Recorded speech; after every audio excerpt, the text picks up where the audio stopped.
एक समय था जब किसी को कितना सीमेंट मिलेगा या कितनी चीनी मिलेगी ये सरकार तय करती थी। रेडियो रखने के लिए लाइसेंस लेना पड़ता था। साइकिल खरीदने के लिए यदि कोई लोन चाहता था तो सरकारी विभाग से एनओसी लेनी पड़ती थी। लगता है कुछ वैसा ही समय वापस आ रहा है। कुछ स्टेट्स में तो ऐसा ही लग रहा है। अब ये देखिए ना, कर्नाटक सरकार अब लोगों को बताएगी कि फिल्म कितने में देखनी चाहिए। जी, आपको विश्वास नहीं होगा पर यह सच है। कर्नाटक सरकार ने तय कर लिया है कि अब मूवी टिकट की कीमत भी वही निर्धारित करेगी। यानी मूवी टिकट भी अब राशन कार्ड वाली लिस्ट में शामिल हो जाएगा। अब होगा क्या, एक नया विभाग खुलेगा, office of cinema ticket controller. उसमें अधिकारी नियुक्त होंगे, विदेश यात्रा करेंगे ये रिसर्च करने कि न्यूयॉर्क में स्पाइडरमैन की टिकट कितने में बिकती है। फिर आएंगे, रिपोर्ट देंगे और शुरू होगी भर्ती। क्लर्क, चपरासी, रजिस्ट्रार, सब कुछ। हर हिंदू, हर अनारक्षित युवा 5-5 लाख देगा नौकरी के लिए। और जब नौकरी मिल जाएगी तो कहेगा सरकारी नौकरी है भाई, अब दहेज में 25 लाख तो बनता है। ऐसे 10-20 लोगों को रोजगार मिलेगा और लाखों जो मल्टीप्लेक्स में काम कर रहे थे वो बेरोजगार हो जाएंगे। IMAX, रिक्लाइनर, 4D जैसी प्रीमियम स्क्रीनें बंद होंगी क्योंकि सबको 200 रुपए में बेचना है। और जब कोई रास्ता नहीं बचेगा तब वही लोग छंगुर बाबा की 2 लाख में धर्म परिवर्तन योजना का फॉर्म भरते नजर आएंगे। क्यों? क्योंकि असली मकसद सिनेमा को सस्ता करना नहीं है। असली मकसद है मोदी जी को ये सिखाना कि you are not hardcore Hindu enough. बेरोजगारी, पॉलिसी पंगो और पब्लिक सेक्टर की मलबा गाड़ी में अब सिनेमा इंडस्ट्री को भी बिठा दिया जाएगा। अब जरा समझते हैं कि कैसे ये फैसला सिर्फ मजाक नहीं बल्कि सिनेमा इंडस्ट्री की कमर तोड़ने वाली प्रहार है। तो PVR INOX जैसी बड़ी कंपनियों के लिए कर्नाटक एक अहम मार्केट है। कुल 1743 स्क्रीनों में से 215 सिर्फ इसी राज्य में है, यानी पूरे नेटवर्क का लगभग 12.3%। कर्नाटक अकेला राज्य है जो देश की कुल बॉक्स ऑफिस कमाई में 10% का योगदान देता है और यहाँ का औसतन टिकट रेट है 260 रुपीस। अब सरकार कह रही है कि IMAX हो या सिंगल स्क्रीन, सभी टिकट सिर्फ 200 रुपए में बिकेंगे। इसका मतलब है सीधे सीधे 30% की कटौती। इससे PVR INOX की कमाई में 2.2% और ऑपरेटिंग प्रॉफिट यानी EBITDA में 1.8% की गिरावट आने का अनुमान है। सबसे ज्यादा चोट प्रीमियम फॉर्मेट्स पर पड़ेगी। IMAX, रिक्लाइनर, 4D जैसी टेक्नोलॉजी में जहाँ टिकट 600 से 1000 तक बिकती थी, वहीं अब सब कुछ 200 रुपए में बेचना पड़ेगा। इन फॉर्मेट्स में भारी पूंजी लगती है जिसकी भरपाई अब मुमकिन नहीं होगी। यानी भविष्य में हाई एंड सिनेमा का अनुभव मिलना मुश्किल है। क्वालिटी का दी एंड।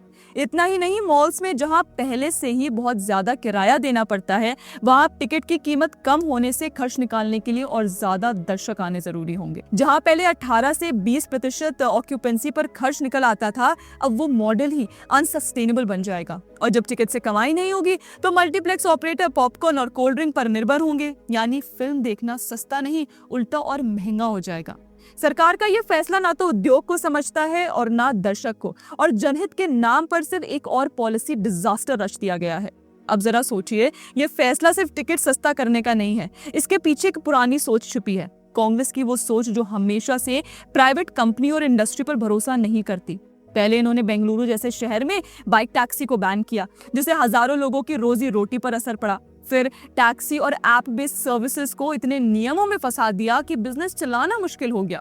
अब वही तरीका सिनेमा इंडस्ट्री पर लगाया जा रहा है, और वो भी जनहित के नाम पर।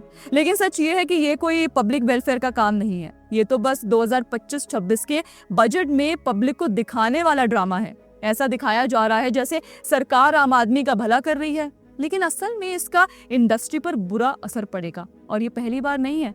2017 में भी सरकार ने टिकट प्राइस फिक्स करने की कोशिश की थी, फिर मामला कोर्ट में गया और 2021 में हाई कोर्ट ने कहा कि IMAX, रिक्लाइनर जैसी प्रीमियम स्क्रीन पर अलग दाम वाजिब है क्योंकि उनका खर्च और इन्वेस्टमेंट अलग होता है। अब 2025 में कांग्रेस फिर वही पुरानी सोशलिस्ट सोच लेकर आ गई है। फर्क बस इतना है कि इस बार किसी को कोई छूट नहीं मिलेगी। असल बात यह है कि यह फैसला लोगों की भलाई के लिए नहीं बल्कि दिखावे और चुनाव की पॉलिटिक्स के लिए है। 2028 के चुनाव से पहले एक प्रो पुअर इमेज बनानी है, इसलिए ऐसे कदम उठाए जा रहे हैं, भले ही इससे प्राइवेट इंडस्ट्री, जॉब्स और इनोवेशन की बलि क्यों ना चढ़ जाए। बेंगलुरु जो कभी भारत का सिलिकॉन वैली बनने की राह पर था, आज एक ऐसी दिशा में ढकेला जा रहा है जहां सरकारी नियंत्रण, पहचान की राजनीति और घिसी पिटी समाजवादी सोच ने उसकी आत्मा ही बदल दी है। एक समय था जब ये शहर टेक्नोलॉजी, इनोवेशन और प्राइवेट एंटरप्राइज का चेहरा था। आज वही बेंगलुरु ईस्ट बर्लिन की तरह एक कसी हुई, नियंत्रित और बंद व्यवस्था में तब्दील होता जा रहा है। इस पतन की एक चेकलिस्ट तैयार की जा सकती है। सबसे पहले टैक्सी फेयर को सरकार ने कंट्रोल किया, जिससे निजी टैक्सी सेवाओं का विस्तार बाधित हुआ। अब सिनेमा टिकट के दाम फिक्स किए जा रहे हैं, जिससे एक पूरा रचनात्मक और पूंजी आधारित उद्योग खतरे में है।